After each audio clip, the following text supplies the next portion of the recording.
ദിൽഹായ് തുമാര എന്ന ഹിന്ദിയിലെ super hit സിനിമയുടെ സ്റ്റോറിയാണ് ഞാനിന്ന് ചെയ്യുന്നത്. പ്രീതി സിൻഡ, മഹിമ ചൗധരി, അർജുൻ രാംപാൽ, രേഖ തുടങ്ങിയ താരങ്ങൾ മത്സരിച്ചഭിനയിച്ച മൂവിയാണ് ദിൽഹായ് തുമാര. കുടുംബ ബന്ധങ്ങളും പ്രണയവും റൊമാൻസും വിട്ടുകൊടുക്കലിന്റെ വിരഹവേദനയും അങ്ങനെ എല്ലാം കൂടെ ചേർന്ന ഒരു അടിപൊളി സ്റ്റോറി തന്നെയാണ് ദിൽഹായ് തുമാര എന്ന മൂവി.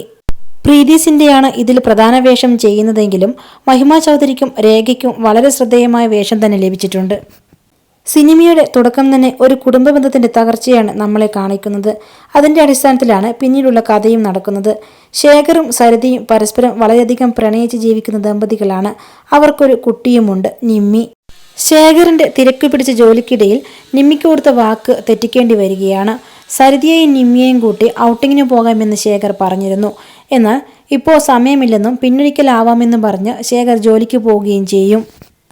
എന്നാൽ തന്റെ മകളുടെ ദുഃഖം മാറ്റാൻ സരിത അവളെ വണ്ടർവേൾഡിൽ കൊണ്ടുപോകാമെന്ന് നിമ്മിക്ക് വാക്ക് കൊടുക്കുകയാണ്. അങ്ങനെ സരിതയും നിമ്മിയും വണ്ടർവേൾഡിൽ പോയി ആഘോഷിക്കും. അപ്പോഴാണ് നിമ്മി തന്റെ ഡാഡിയെ അവിടെ കണ്ടത്. നിമ്മി ഉടൻ തന്നെ സരിതയെ വിളിച്ച് കാണിച്ചു കൊടുത്തു. അതാ അമ്മയെ ഡാഡി എന്ന് പറഞ്ഞു. സരിത നോക്കിയപ്പോൾ ആ കാഴ്ച കണ്ട് ഞെട്ടിപ്പോവുകയായിരുന്നു. എൻ്റെ ജീവൻ ഇപ്പോൾ തന്നെ നഷ്ടപ്പെട്ടു പോയിരുന്നെങ്കിലെന്ന് സരിത ആഗ്രഹിച്ച നിമിഷമായിരുന്നു അത്. ശേഖറിനൊപ്പം മറ്റൊരു സ്ത്രീയും ഒരു കുട്ടിയും ഉണ്ടായിരുന്നു. സരിത അവരെ കണ്ട അതേ സമയം തന്നെ ശേഖറും ശേഖറിന്റെ കൂടെയുണ്ടായിരുന്ന സ്ത്രീയും അവരെ കണ്ടു കഴിഞ്ഞു. എന്തു ചെയ്യണമെന്നറിയാതെ ശേഖറും കൂടെയുള്ള സ്ത്രീയും പകച്ചുപോയി. ഇതേ സമയം സരിത സത്യങ്ങൾ മനസ്സിലാക്കിയതറിഞ്ഞ ശേഖറും രണ്ടാം ഭാര്യയും കാറ് തിരിച്ചു പോവുകയായിരുന്നു. രേണു എന്നാണ് രണ്ടാം ഭാര്യയുടെ പേര്. സരിതയോട് ഇനി എല്ലാം സത്യങ്ങളും തുറന്നു പറയണം, അവൾ ക്ഷമിക്കാതിരിക്കില്ല, അവളൊരു പാവമാണ് എന്നും പറഞ്ഞ് വളരെ ടെൻഷൻ അടിച്ചാണ് ശേഖർ കാർ ഓടിക്കുന്നത്. അപ്പോഴാണ് പാഞ്ഞു വന്ന ലോറിയിലിടിച്ച് ശേഖരും കുടുംബവും സഞ്ചരിച്ചിരുന്ന കാർ മറിഞ്ഞത്. വിവരമറിഞ്ഞ് രാത്രി തന്നെ സരിത ഹോസ്പിറ്റലിൽ ഓടിയെത്തും. അവിടെ വിധി വീണ്ടും സരിതയെ തോൽപ്പിക്കുകയായിരുന്നു. സരിതയുടെ കൺമുൻപിൽ കൂടെ രേണുവിന്റെ മൃതശരീരം കൊണ്ടുപോകുന്നത് സരിത കാണും. ശേഖറിന്റെ അടുത്തേക്ക് ചെന്നപ്പോൾ സരിതയും കാത്ത് അല്പജീവനുമായി കിടക്കുന്ന ശേഖറിനെയാണ് കണ്ടത്. സരിതയോട് ചെയ്ത തെറ്റിന് മാപ്പ് പറയുകയും അവസാനമായി എനിക്കൊരു ആഗ്രഹമുണ്ടെന്നും അത് സരിത സാധിച്ചു തരണമെന്നും പറയുകയും ചെയ്യും. ശേഖറിന്റെ ആഗ്രഹം സാധിച്ചു തരാമെന്ന് പറഞ്ഞ സരിതയോട് ശേഖർ തന്റെയും രേണുവിന്റെയും മകളായ ശാലുവിനെ ഏറ്റെടുക്കണമെന്നും അവളെ സ്വന്തം മകളായി വളർത്തണമെന്നും പറയും. സരിതയ്ക്കത് ഉൾക്കൊള്ളാൻ വലിയ ബുദ്ധിമുട്ടായിരുന്നു. പക്ഷേ ശേഖറിന്റെ അപേക്ഷയ്ക്ക് മുൻപിൽ സരിത ശേഖറിന് വാക്കുകൊടുക്കുകയും അതോടെ ശേഖർ മരിക്കുകയും ചെയ്യും. സരിത മനസ്സില്ലാ മനസ്സോടെ ശേഖറിന്റെയും രേണുവിന്റെയും മകൾ ശാലുവിനെ ഏറ്റെടുത്ത് വീട്ടിലേക്ക് കൊണ്ടുപോകും. ശേഖറിന് വാക്കു കൊടുത്തതുകൊണ്ട് മാത്രം ശാലുവിനെ വളർത്തി എന്നല്ലാതെ ഒരമ്മയുടെ സ്നേഹമോ പരിഗണനയോ ഒന്നും തന്നെ സരിത ശാലുവിന് കൊടുത്തിരുന്നില്ല. ശാലുവിന്റെ മുഖം കാണുമ്പോഴൊക്കെ സരിതയ്ക്ക് തന്റെ ജീവിതം തകർത്ത രേണുവിനെ മാത്രം ഓർമ്മ വരുമായിരുന്നു. എന്നാൽ നിമ്മിയും ശാലുവും വളരെ നല്ല സ്നേഹമുള്ള സഹോദരിമാരായിരുന്നു. ശാലുവിന് നല്ല വിദ്യാഭ്യാസവും വസ്ത്രവും ഭക്ഷണവും എല്ലാം സരിത കൊടുത്തെങ്കിലും ശാലുവിനെ ഒരു ശത്രുവിനെ പോലെ സരിത എന്നും അകറ്റി നിർത്തുമായിരുന്നു. പക്ഷേ ശാലുവിന് അമ്മയെ ഭയങ്കര ഇഷ്ടമായിരുന്നു. അമ്മ എന്താണ് എന്നെ ഇങ്ങനെ അവഗണിക്കുന്നത് എന്ന സംശയം ശാലുവിന് വളരുന്തോറും വളർന്നുകൊണ്ടേയിരുന്നു. എന്നാൽ ശാലുവിന്റെ സംശയം നിമ്മി ഒരിക്കലും അംഗീകരിക്കില്ലായിരുന്നു. എല്ലാം ശാലുവിന്റെ തോന്നൽ മാത്രമാണെന്നും അമ്മയ്ക്ക് രണ്ടുപേരെയും തുല്യമായി ഇഷ്ടമാണെന്നും നിമ്മി ശാലുവിനോട് എപ്പോഴും പറയും. ശാലു എന്തു നല്ല കാര്യം ചെയ്താലും സരിത വഴക്കു പറയും. അപ്പോഴൊക്കെ ശാലു കരഞ്ഞുകൊണ്ട് കൂട്ടുകാരൻ സമീറിന്റെ അടുത്ത് പോയിരിക്കും. ഖന്ന ഇൻഡസ്ട്രീസിന്റെ മേയറായിട്ടാണ് സരിത ജോലി ചെയ്യുന്നത്. എന്നാൽ സരിതയെ അവിടെ നിന്നും ഒഴിവാക്കാൻ അവിടെയുള്ള ചിലർ ശ്രമിക്കുന്നുണ്ട്. ഒരിക്കൽ വീടിനകത്ത് വെച്ച് ഒരു മീറ്റിംഗ് വെച്ചപ്പോൾ സരിതയെ അവർ അപമാനിക്കുന്നത് ശാലു കണ്ടു. ശാലുവിന് അതൊട്ടും സഹിച്ചില്ല. ശാലു അവർക്ക് പാനിപ്പൂരിയിൽ മുളകുപൊടി കലക്കി കൊടുത്തു. സരിതയ്ക്ക് വേണ്ടിയാണ് അത് ചെയ്തതെങ്കിലും അതൊന്നും മനസ്സിലാക്കാതെ സരിത ശാലുവിനെ ഒരുപാട് വഴക്ക് പറഞ്ഞു. സങ്കടം സഹിക്കാനാകാതെ ശാലു റൂമിൽ കയറിയിരുന്നു. നിമ്മി വന്നപ്പോൾ ശാലുവിനെ കെട്ടിപ്പിടിച്ച് ആശ്വസിപ്പിച്ചു. എന്നാൽ ശാലുവിന് സമാധാനിക്കാൻ കഴിയുന്നില്ലായിരുന്നു. ഞാൻ എന്ത് ചെയ്താലും കുറ്റം, അമ്മയ്ക്ക് ചേച്ചിനെ മാത്രമേ ഇഷ്ടമുള്ളൂ, എന്നോട് ഇഷ്ടമേ ഇല്ല എന്നും പറഞ്ഞ് ശാലുവിൻ്റെ ഷെൽഫ് തുറന്ന് ഫോട്ടോ എടുത്ത് നിമ്മിയെ കാണിക്കും. എല്ലാ ഫോട്ടോസിലും നിമ്മിയോട് ചേർന്ന് നിൽക്കുന്ന സരിതയെ ശാലു നിമ്മിയെ കാണിച്ചു കൊടുക്കും.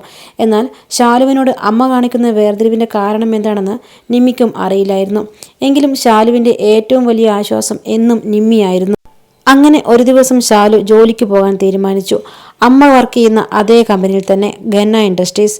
അവിടെ ഇൻ്റർവ്യൂവിന് പോവുകയും ശാലു സെലക്ട് ആവുകയും ചെയ്യും. പക്ഷേ ഖന്ന ഇൻഡസ്ട്രിയുടെ ഉടമ ഡൽഹിയിലായതിനാൽ അവിടെ ജോലി ചെയ്യുന്ന ജീവനക്കാരിൽ ചിലർ ആരും അറിയാതെ കമ്പനിയിലെ പാവങ്ങളെ പറ്റിച്ച് അഴിമതി നടത്തുന്നുണ്ടായിരുന്നു. ബിസിനസ് ഭയങ്കര ഡള്ളായി മുന്നോട്ട് പോകുന്നത് കൊണ്ട് തന്നെ കമ്പനി അടച്ചുപൂട്ടാമെന്ന് ഗന്നയുടെ മകൻ ദേവ് പറഞ്ഞു. എന്നാൽ ഗന്നയ്ക്കതിൽ താല്പര്യമില്ലെങ്കിലും മനസ്സില്ലാ മനസ്സോടെ മകന് സമ്മതം കൊടുക്കുകയും ചെയ്തു. അങ്ങനെ ദേവ് ഗന്ന ഇൻഡസ്ട്രിയിലേക്ക് വേഷം മാറിപ്പോകാൻ തീരുമാനിച്ചു. ഡ്രൈവർ എന്നും പറഞ്ഞാണ് ദേവ് അവിടെ ചെന്നത്.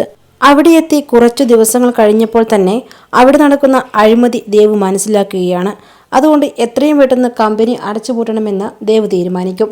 അതിനിടയിൽ ദേവും ശാലുവും തമ്മിലുള്ള രസകരമായ ഒരുപാട് നിമിഷങ്ങളുമുണ്ട്.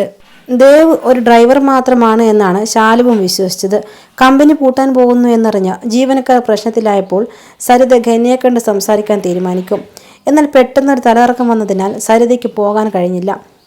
സരിതയുടെ അവസ്ഥ മനസ്സിലാക്കിയ ശാലു അമ്മയ്ക്കു പകരം ഞാൻ പോകാമെന്ന് നിമ്മിയോട് പറയും.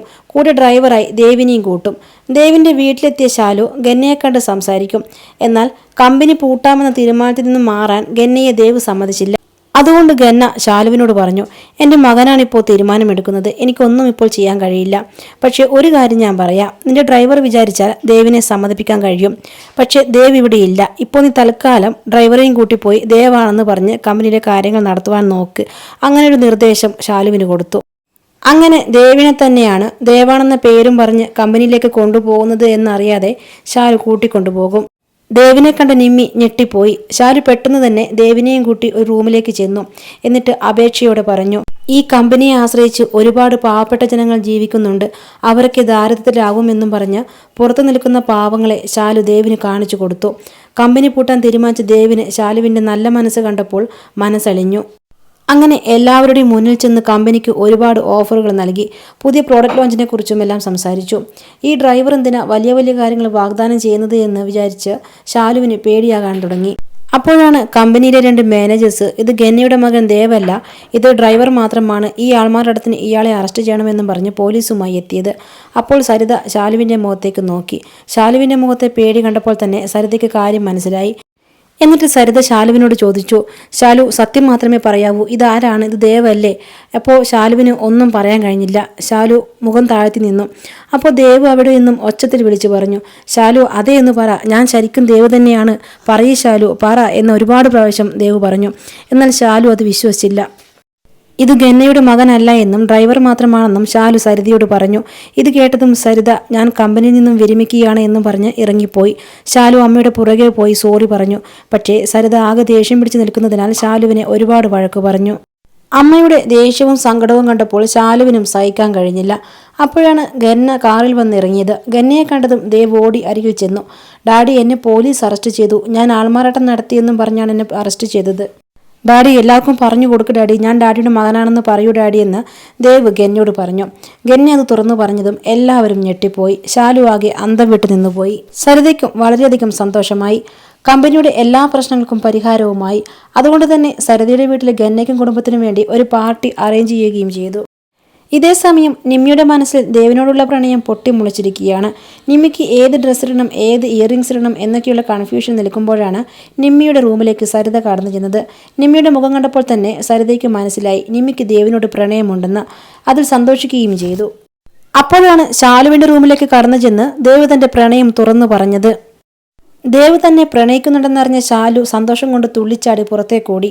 അപ്പോൾ ആദ്യം കണ്ടത് സമീറിനെയായിരുന്നു. സമീറിൻ്റെ കയ്യിൽ രംഗീലിയുമുണ്ട്. ശാലു ഓടിച്ചെന്ന് സമീറിന് ഒരു ഉമ്മ കൊടുത്തു. സമീറിന് ഭയങ്കര സന്തോഷമായി. കാരണം സമീറും ശാലുവിനെ പ്രണയിക്കുന്നുണ്ടായിരുന്നു. പിന്നീട് 4 പേരും പാട്ടും ഡാൻസുമായി ആഘോഷിച്ചു. അപ്പോഴാണ് സരിത ആ കാഴ്ച കണ്ടത്. ശാലുവും ദേവും തമ്മിൽ നല്ല അടുപ്പത്തിലാണ്. സരിതയ്ക്ക് വല്ലാത്തൊരു പേടി തോന്നി. എൻ്റെ ജീവിതം തകർത്തവളുടെ മകൾ തന്നെ എൻ്റെ മകളുടെ ജീവിതവും തകർക്കുമോ എന്ന് സരിത ഭയന്നു. ദേവിൻ്റെയും ശാലുവിൻ്റെയും പ്രണയം ഓഫീസിൽ പലരും അറിഞ്ഞു തുടങ്ങി. ദേവ് ശാലുവിന് ഒരു സർപ്രൈസ് ഗിഫ്റ്റ് നൽകി. ഗിഫ്റ്റ് വീട്ടിലെത്തിയ സമയത്ത് നിമ്മി മാത്രമേ വീട്ടിലുണ്ടായിരുന്നുള്ളൂ. നിമ്മിയും ശാലുവും കൈകോർത്ത് നിൽക്കുന്ന ഒരു വലിയ സ്റ്റാച്ചു ആയിരുന്നു ഗിഫ്റ്റ്. കൊണ്ടുവന്നവർ ദേവിൻ്റെ ഗിഫ്റ്റാണെന്ന് നിമ്മിയോട് പറഞ്ഞു. തനിക്ക് കിട്ടിയ ഗിഫ്റ്റായിരിക്കുമെന്ന് തെറ്റിദ്ധരിച്ച് നിമ്മി തുള്ളിച്ചാടി. വീട്ടിലെത്തിയ ശാലു കാണുന്നത് ഗിഫ്റ്റിന് മുന്നിൽ തുള്ളിച്ചാടുന്ന നിമ്മിയെയാണ്. അപ്പോഴാണ് ശാലുവിന് ആ സത്യം മനസ്സിലായത്. തൻ്റെ ചേച്ചിയും ദേവിനെ പ്രണയിക്കുന്നുണ്ട്. വളരെ സന്തോഷത്തോടെ നിമ്മി ശാലുവിനോട് പറഞ്ഞു, കണ്ടില്ലേ ശാലു, ദേവ് എനിക്ക് തന്ന ഗിഫ്റ്റ്, ദേവ് എന്നെ ഒരുപാട് പ്രണയിക്കുന്നുണ്ട്. ഇത് കേട്ടതും ശാലു അന്തം വിട്ട് നിന്നുപോയി. എങ്കിലും നിമ്മിയുടെ മുൻപിൽ കരയാതെ പിടിച്ചു നിൽക്കാൻ ശാലു ശ്രമിച്ചു. എന്നിട്ട് നിമ്മിയോട് കൺഗ്രാറ്റ്സും പറഞ്ഞു. പിറ്റേ ദിവസം ഓഫീസിലെത്തിയ ശാലു ദേവിനെ കണ്ടതും ഒഴിഞ്ഞുമാറി നടന്നു. എന്നാൽ ദേവ് ശാലുവിൻ്റെ പുറകെ തന്നെ പോയി. എന്തുപറ്റി ശാലു, നീ എന്താണ് എന്നെ കാണുമ്പോൾ ഒഴിഞ്ഞുമാറി നടക്കുന്നത് എന്ന് പറഞ്ഞപ്പോൾ ശാലു പറഞ്ഞു, നമുക്ക് പിരിയാം. അത്രമാത്രം പറഞ്ഞ് ശാലു ദേവിൻ്റെ മുന്നിൽ നിന്നും ഓടിപ്പോയി. ഇതേ സമയം സരിത തൻ്റെ മകളുടെ ആഗ്രഹം മനസ്സിലാക്കി ദേവുമായുള്ള വിവാഹം നടത്തി തരാമെന്ന് നിമ്മിക്ക് വാക്ക് കൊടുത്തു. ഉടൻ തന്നെ ഗന്നയെ കാണാൻ സരിത വീട്ടിലേക്ക് ചെന്നു. ഗന്ന കരുതിയത് ശാലുവുമായുള്ള വിവാഹമായിരിക്കും സരിത സംസാരിക്കുന്നത് എന്നായിരുന്നു. എന്നാൽ പിന്നീടാണ് മനസ്സിലായത് നിമ്മിയെക്കുറിച്ചാണ് പറയുന്നതെന്ന്. സരിതയെ വിഷമിപ്പിക്കണ്ട എന്ന് കരുതി ഗന്ന നിരാശയോടെ സമ്മതം പറയുകയും ചെയ്തു. ഇതേ സമയം തന്നെ ശാലുവിനെയും കൂട്ടി ദേവ് വീട്ടിൽ വന്നിരുന്നു. ശാലുവിൻ്റെ പിണക്കത്തിന് കാരണം അറിയാൻ വേണ്ടിയാണ് വീട്ടിൽ കൂട്ടി വന്നത്. എന്നാൽ സരിത തിരിച്ചു പോകുന്നതിനിടയിലാണ് ദേവിൻ്റെ മുറിയിൽ ശാലുവിനെ കണ്ടത്. എന്നാൽ സരിതയെ ശാലു കണ്ടതുമില്ല. സരിതയ്ക്കിത് ഒട്ടും ക്ഷമിക്കാനാവാത്ത കാര്യമായിരുന്നു. എൻ്റെ ജീവിതം ഇങ്ങനെയായി, എൻ്റെ മകളുടെ ജീവിതം തോൽക്കാൻ ഞാനിനി സമ്മതിക്കില്ല എന്ന് സരിത മനസ്സിൽ ഉറപ്പിച്ചു. ഉടൻ തന്നെ വീട്ടിൽ ചെന്ന് ശാലുവിനെക്കുറിച്ചുള്ള സത്യങ്ങൾ നിമ്മിയോട് സരിത പറഞ്ഞു. ഡാഡിയുടെ മറ്റൊരു ബന്ധത്തിലുണ്ടായ കുട്ടിയാണെന്നറിഞ്ഞപ്പോൾ നിമ്മിക്കും സങ്കടം വന്നു. അപ്പോഴാണ് ശാലു അങ്ങോട്ടേക്ക് വന്നത്. ദേവിനെ പൂർണ്ണമായും മറന്നിട്ടായിരുന്നു ശാലു അങ്ങോട്ടേക്ക് വന്നത്. ശാലുവിനെ കണ്ടതും സരിതയ്ക്ക് ദേഷ്യം അടക്കാൻ കഴിഞ്ഞില്ല. അമ്മ ശാലുവിനോട് സത്യങ്ങളെല്ലാം പറയുമെന്ന് ഭയന്ന് നിമ്മി സരിതയെ പിടിച്ചുവെച്ചു. എന്നാൽ സരിത നിമ്മിയെ വഴക്കു പറഞ്ഞു മാറ്റി. അങ്ങനെ സരിതയുടെ ജീവിതത്തിൽ സംഭവിച്ച കാര്യങ്ങളെല്ലാം സരിത ശാലുവിനെ അറിയിച്ചു. ശാലു ഇരുന്നിടത്തു നിന്നും അനങ്ങാനാവാതെ ഇരുന്നു പോയി. അപ്പോഴാണ് ശാലുവിന് മനസ്സിലായത് ഇത്രയും നാൾ അമ്മ തന്നോട് കാണിച്ച അവഗണനയുടെ കാരണം. എന്നാൽ നിമ്മി ശാലുവിനെ ചേർത്ത് പിടിച്ചു. ശാലു, ഞാനിപ്പോഴും നിന്റെ ചേച്ചി തന്നെ, നിനക്ക് ഞാനുണ്ട്, നീ വിഷമിക്കരുത് എന്ന് പറഞ്ഞു. അപ്പോൾ സരിത നിമ്മിയെ പിടിച്ചു മാറ്റി റൂമിലേക്ക് വിട്ടു. എന്നിട്ട് ശാലുവിനോട് പറഞ്ഞു, നീ നിന്റെ ചേച്ചിയെ അല്പമെങ്കിലും സ്നേഹിക്കുന്നുണ്ടെങ്കിൽ ദേവിനെ മറക്കണം. ദേവ് നിമ്മിയുടേതാണ്. അതല്ല, നീ ദേവിനെ സ്നേഹിക്കുകയാണെങ്കിൽ പിന്നെ ഞാനും നിന്റെ ചേച്ചി നിന്റെ ജീവിതത്തിൽ ഉണ്ടാവുകയില്ല. എന്തു വേണമെന്ന് നിനക്ക് തീരുമാനിക്കാമെന്ന് സരിത ശാലുവിനോട് പറഞ്ഞു. ഇത് കേട്ടയുടനെ ശാലു പറഞ്ഞു, എനിക്ക് അമ്മയെയും ചേച്ചിയെയും മതി. ഞാൻ ദേവിനെ മറന്നു കഴിഞ്ഞു. ഞാൻ ദേവിനെ പ്രണയിച്ച കാര്യം ഒരിക്കലും നിമ്മിയോട് പറയുകയുമില്ല എന്ന് സരിതയ്ക്ക് വാക്കു കൊടുക്കുകയും ചെയ്തു. റൂമിലെത്തിയ ശാലുവിനെ നിമ്മി ഒരുപാട് ആശ്വസിപ്പിച്ചു. എന്നിട്ട് ചോദിച്ചു, ദേവിനെ നീ സ്നേഹിക്കുന്നുണ്ട് ശാലു, സത്യം മാത്രമേ പറയാവുള്ളൂ. എന്നാൽ ശാലു പറഞ്ഞു, ഇല്ല, എനിക്ക് മറ്റൊരു ഇഷ്ടമുണ്ട്. ദേവിനെ ഞാൻ പ്രണയിക്കുന്നില്ല എന്ന് പറഞ്ഞു. ആരാണെന്ന് ചോദിച്ചപ്പോൾ സെമീറിനെ ഞാൻ കുട്ടിക്കാലം മുതലേ സ്നേഹിക്കുന്നുണ്ടെന്ന് പറഞ്ഞു. നിമ്മി അത് വിശ്വസിച്ച് സെമീറിനെ അറിയിച്ചു. അന്ന് രാത്രി തന്നെ ശാലു സെമീറിൻ്റെ അടുത്തേക്ക് ചെന്നു. ചേച്ചിയോട് ഞാൻ പറഞ്ഞതെല്ലാം കള്ളമാണ്, സെമീർ എന്നോട് ക്ഷമിക്കണമെന്ന് പറഞ്ഞപ്പോൾ സെമീറിന് നെഞ്ചു പൊട്ടുന്ന വേദനയായിരുന്നു. എങ്കിലും സെമീർ ഒന്നും തന്നെ പ്രകടിപ്പിച്ചില്ല. തൻ്റെ ഇഷ്ടം ശാലുവിനോട് തുറന്നു പറഞ്ഞുമില്ല. ശാലു തന്നിൽ നിന്നും ഒഴിഞ്ഞു മാറിയതിൻ്റെ കാരണം മനസ്സിലാക്കിയ ദേവ് നിമ്മിയെ വിവാഹം കഴിക്കാൻ താല്പര്യമില്ലെന്ന് ശാലുവിനോട് പറഞ്ഞു. എന്നാൽ ശാലു ദേവിനെ നിർബന്ധിക്കുകയായിരുന്നു. ഈ കല്യാണം നടന്നില്ലെങ്കിൽ എന്നെ എൻ്റെ അമ്മ വെറുക്കുമെന്നായിരുന്നു ശാലുവിൻ്റെ മറുപടി. തന്നെ മറന്ന് നിമ്മിയെ വിവാഹം ചെയ്യണമെന്നും പറഞ്ഞ് ദേവിനെ കൊണ്ട് ശാലു സമ്മതിപ്പിച്ചു. അങ്ങനെ ഇരുവരുടെയും കല്യാണാഘോഷങ്ങൾക്ക് തുടക്കം കുറിച്ചു. ഇതേ സമയം കമ്പനിയിൽ സരിതയോട് ശത്രുതയുള്ളവർ അവിടേക്ക് കടന്നു ചെന്നു. ശാലുവിനെക്കുറിച്ചുള്ള സത്യങ്ങളെല്ലാം അറിഞ്ഞിട്ടായിരുന്നു അവരുടെ വരവ്. ഗന്നയും കുടുംബത്തെയും നിങ്ങളുടെ ഭർത്താവിൻ്റെ അവിഹിത സന്തതിയാണ് ശാലുവെന്ന സത്യം അറിയിച്ചിട്ട് ഈ കല്യാണം മുടക്കുമെന്ന് പറഞ്ഞ് അവർ സരിതയെ ഭീഷണിപ്പെടുത്തി. ഇത് കേട്ട ശാലു അവരോട് ഏറ്റുമുട്ടി. പിന്നീട് ഗന്നയുടെ വീട്ടിലേക്ക് ഓടിച്ചെന്നു. അമ്മയുടെ നിരപരാധിത്വം ബോധിപ്പിച്ചു. ഇതിൻ്റെ പേരിൽ ചേച്ചിയുമായുള്ള കല്യാണത്തിൽ നിന്നും പിൻവാങ്ങരുതെന്നും ഗന്നയോട് പറഞ്ഞു. ഗന്നയ്ക്ക് ശാലുവിനോട് സഹതാപം തോന്നി. ചേച്ചിക്ക് വേണ്ടി സ്നേഹിച്ച പുരുഷനെ വിട്ടുകൊടുത്തവൾ, നല്ല മനസ്സിനുടമയാണിവൾ എന്നും മനസ്സിൽ പറഞ്ഞു. ഇതെല്ലാം സരിത മാറി നിന്ന് കേൾക്കുന്നുണ്ടായിരുന്നു. അപ്പോഴാണ് സരിതയ്ക്ക് മനസ്സിലായത് തന്നെയും തൻ്റെ മകളെയും ശാലു ഒരുപാട് സ്നേഹിക്കുന്നുണ്ട്. ഇത്രയും നാൾ ഞാൻ ശാലുവിനോട് ചെയ്തത് വലിയ തെറ്റായിപ്പോയി. അവളെ ഞാൻ എന്തുമാത്രം അവഗണിച്ചിട്ടുണ്ട്. പിന്നീട് വീട്ടിലെത്തിയ സരിത ശാലുവിനെ കെട്ടിപ്പിടിച്ച് മാപ്പ് പറഞ്ഞു. നീ ഇനി എന്നും എൻ്റെ സ്വന്തം മകളാണ്. ഇനി എപ്പോഴും നിന്നെ സ്നേഹിക്കുന്ന ഒരമ്മയായിരിക്കുമെന്നും ശാലുവിനോട് പറഞ്ഞു. ഇത് കേട്ടതും ശാലുവിനും ഒരുപാട് സന്തോഷമായി.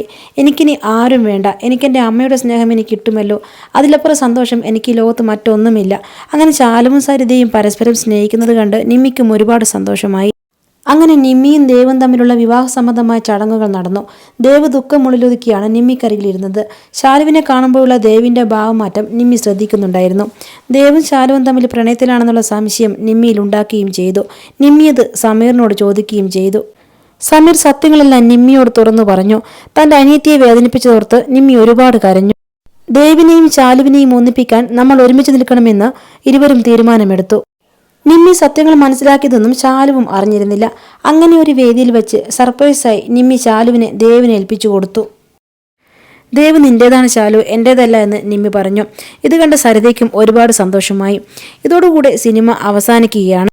മറ്റൊരു സിനിമാ സ്റ്റോറിയുമായി വീണ്ടും വരാം. ബൈ.